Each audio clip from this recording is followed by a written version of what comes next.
1126일 동안 이 의사는 휴일도 없이 전혀 쉬지 않고 하루에 4.4건을 자문해 줘야지만 5,000건을 할 수 있습니다. 그럼 이 사람은 환자 진료 안 합니까? 병원 업무 안 보나 봐요. 그냥 보험회사가 요청하는 자문만 하루에 4.4건 이상 해주는 거죠. 어떻게 하루에 4.4건을 쉬지도 않고 1126일 동안 해줄 수가 있죠? 말도 안 되는 거죠. 이건 한마디로 의료 자문을 해준 게 아니라 보험회사가 원하는 대로 답을 준 거 아닙니까?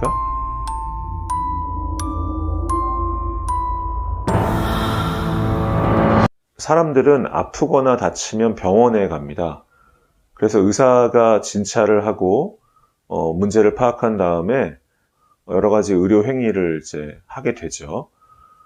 그래서 치료가 끝나고 나면 만약에 소비자가 갖고 있는 보험이 있다면 보험회사에 나를 치료해준 의사가 작성한 진단서나 다양한 의료 기록을 첨부해서 보험금을 청구하게 되죠.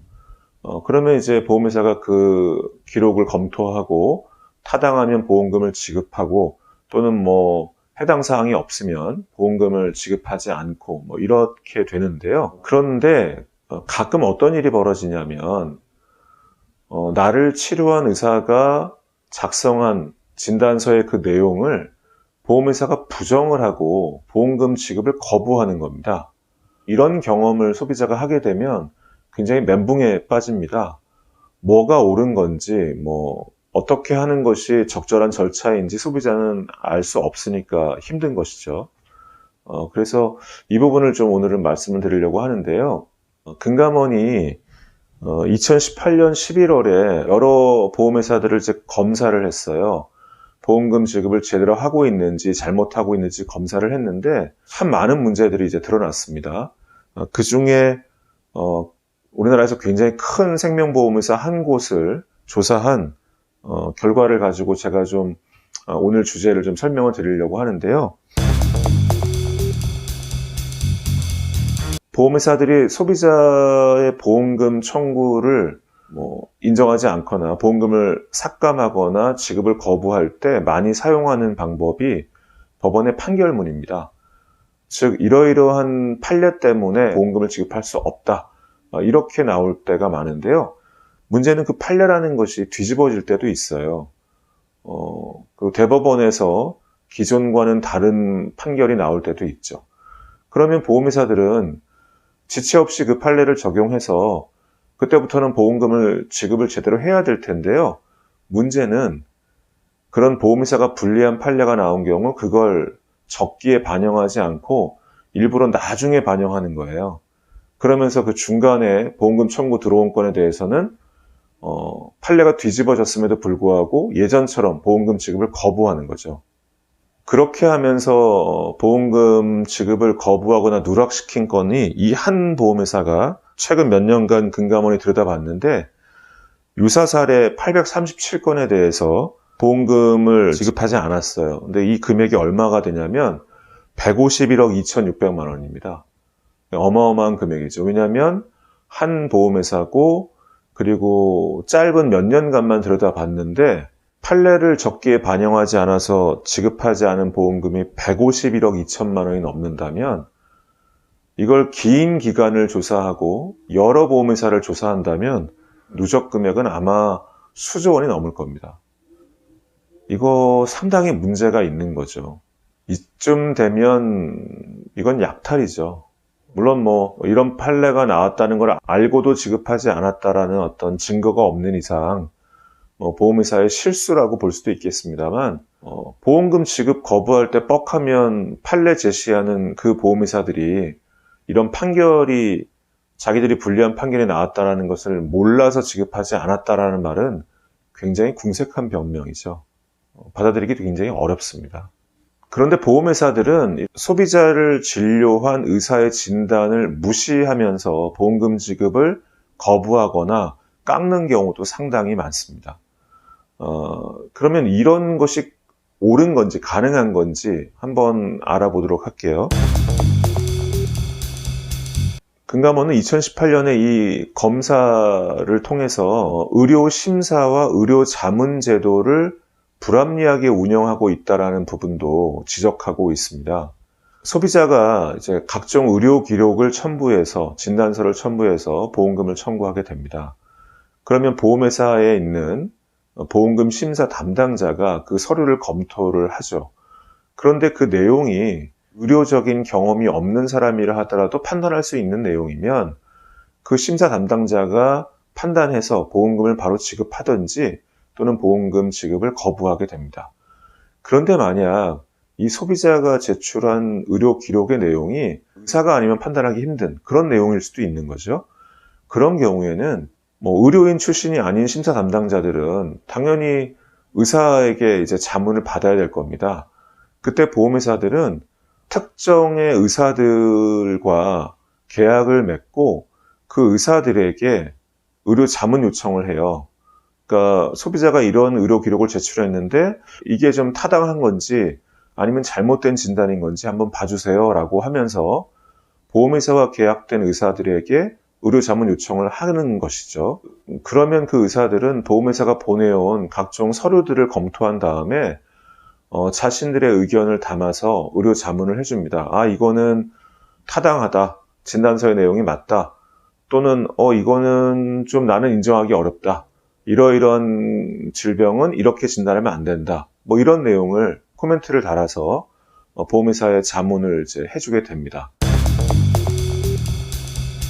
그러면 보험회사는 그 의료 자문을 근거로 소비자에게 보험금을 지급을 거부하거나 또는 보험금을 깎거나 계속 이래 왔거든요.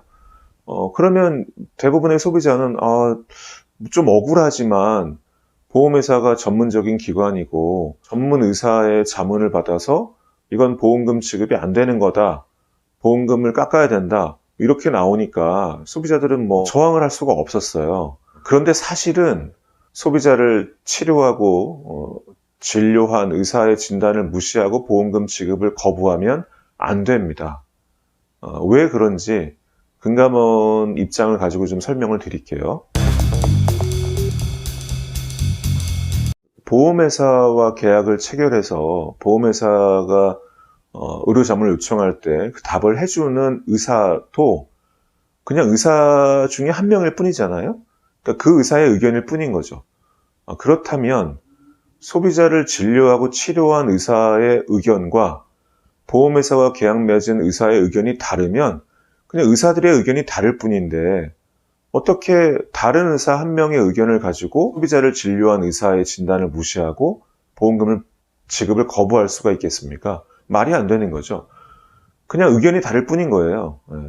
그런 경우 보험회사랑 계약을 체결 맺은 의사의 의견만 듣는다면 너무 불공평하잖아요. 소비자 입장에서.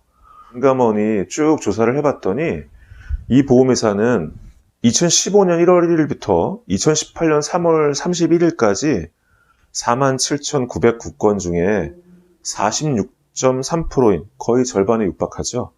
22,100여 건에 대해서는 그냥 자문의사의 소견만으로 보험금 지급을 거부하거나 삭감했어요. 한마디로 소비자가 보험금 청구하면 그중 의료 심사를 한 건의 약 절반은 보험금을 깎는다. 이렇게 되는 거죠. 어마어마합니다. 보험회사가 그 의료 자문을 요청하는 의사들이 굉장히 많으면 좀 일정 정도 객관성을 좀 확보할 수 있지 않을까요? 2015년 1월부터 2018년 3월까지 이 기간만 자문을 받은 건이 47,900건인데 이렇게 많은 건들을 자문해주는 의사라면 굉장히 여러 명이 필요할 거 아니에요? 그런데 금감원의 이 검사 결과를 보면 좀 충격적입니다. 굉장히 특정의 의사들에게 자문이 집중되고 있었습니다. 2015년 1월부터 2018년 3월 31일까지 실시한 의료심사 47,909건 중에 50.4%가 단 10명의 자문의사에게 집중됐습니다. 즉 몰빵해 준 거죠. 10명 의사에게 다 밀어주고 당신들이 이거 자문해 주세요. 이렇게 한 겁니다. 이 중에서 3,000건 이상을 자문해 준 의사가 3명이나 있었고요. 더 놀라운 건 어떤 한 명의 의사는 이 기간 동안 5천 건 이상의 자문을 혼자 해줬습니다. 놀랍죠? 정확히 3년 3개월이면 제가 계산해 봤는데 1126일이에요. 이 1126일 동안 이 의사는 휴일도 없이 전혀 쉬지 않고 하루에 4.4건을 자문해 줘야지만 5천 건을 할 수 있습니다. 그럼 이 사람은 일 안 하나 보죠? 환자 진료 안 합니까? 병원 업무 안 보나 봐요. 그냥 보험회사가 요청하는 자문만 하루에 4.4건 이상 해주는 거죠. 의료 자문이라는 것이 간단한 것도 아닐 거 아닙니까? 다양한 의료 기록도 검토해야 되고, 환자의 상태도 고려해야 되고, 필요하다면 뭐 학계의 논문도 들여다봐야 되고 할 텐데, 어떻게 하루에 4.4건을 쉬지도 않고 1126일 동안 해줄 수가 있죠? 이건 한마디로 의료 자문을 해준 게 아니라 보험회사가 원하는 대로 답을 준 거 아닙니까? 말도 안 되는 거죠.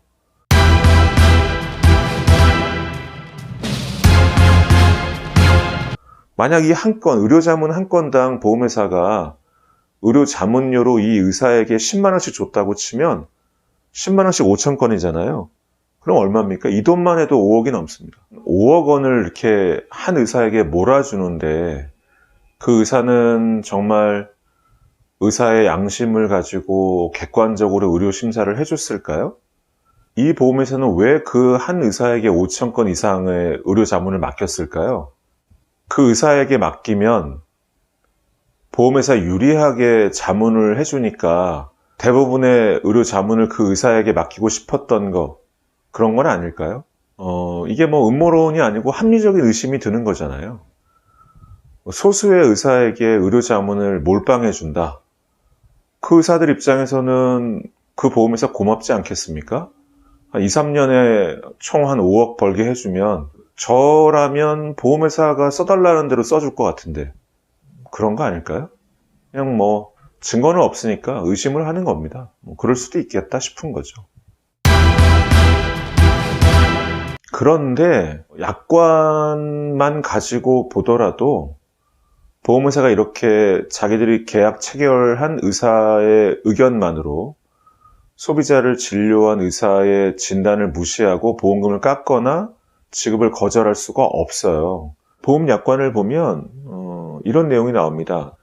보험 수익자와 보험회사가 보험금의 지급 사유에 대해서 합의하지 못할 때는 보험 수익자와 회사가 함께 제3자를 정하고 그 3자의 의견에 따를 수 있습니다. 이 3자는 의료법 제3조에서 규정한 종합병원 소속의 전문의 중에서 정하며 이때 보험금 지급 사유 판정에 드는 의료 비용은 회사가 전액 부담합니다. 이렇게 되어 있습니다. 한마디로 소비자를 진료한 의사의 의견과 보험회사와 계약이 체결되어 있는 자문의사의 의견이 서로 달라서 소비자와 보험회사 간의 의견 충돌이 되고 합의가 안 되면 보험회사 마음대로 보험금을 깎거나 이럴 수 있다. 이게 아니라 소비자를 진료한 의사도 아니고 보험회사랑 계약이 체결되어 있는 자문의사도 아닌 객관적으로 서로 모르는 그런 어떤 전문의 중에서 한 명 정하라는 거예요. 소비자와 보험회사가 상의해서. 그리고 그 의사에게 자문을 받아서 그 의견에 따르자. 이러면 좀 객관적이니까. 이렇게 하라는 것이 뭐 약관의 내용이기도 하고 금감원의 공식적인 입장이기도 하는데 보험회사들은 자체적으로 계약을 맺은 의사들의 의료 심사만으로 제3기관 의료 자문 가지도 않고 보험금을 깎거나 보험금 지급을 거부하는 일들이 비일비재하고 있습니다. 물론 뭐 모든 회사가 이런 건 아니고요. 불행히도 이제 굉장히 큰 회사들이 이런 짓들을 해왔던 거죠. 보험이라는 것이 보험료 적게 내려고 가입하는 게 아니라 무슨 일 벌어지면 제대로 보험금 받으려고 가입하는 건데 그 회사가 뭐 판례를 적기에 반영하지 않거나 또는 다양하게 제도를 악용해서 보험금 지급을 거부하거나 깎는다면 그런 회사라면 아무리 조건 좋고 가성비 좋은 보험 가입하면 뭐 하겠습니까? 못 받는데. 그래서 소비자들께서는 제발 그냥 뭐 보험료만 비교하지 마시고 보장 조건 이런 것만 비교하지 마시고 실제로 어떻게 보험금이 지급되는지 약관도 좀 확인해서 약관에 근거해서 상품을 설명도 드리고 어떤 보장 플랜도 설명드리고 또 보험금 지급에 대해서 굉장히 악의적인 어떤 그런 경향을 갖고 있는 그런 회사를 피해서 권해주는 그런 정말 전문가들을 좀 만나서 그분들에게 도움을 구하시는 것이 기껏 보기 좋은 거 가입했다가 보험금 못 받는 황당한 일을 경험하지 않는 가장 좋은 방법이 되지 않을까 싶습니다.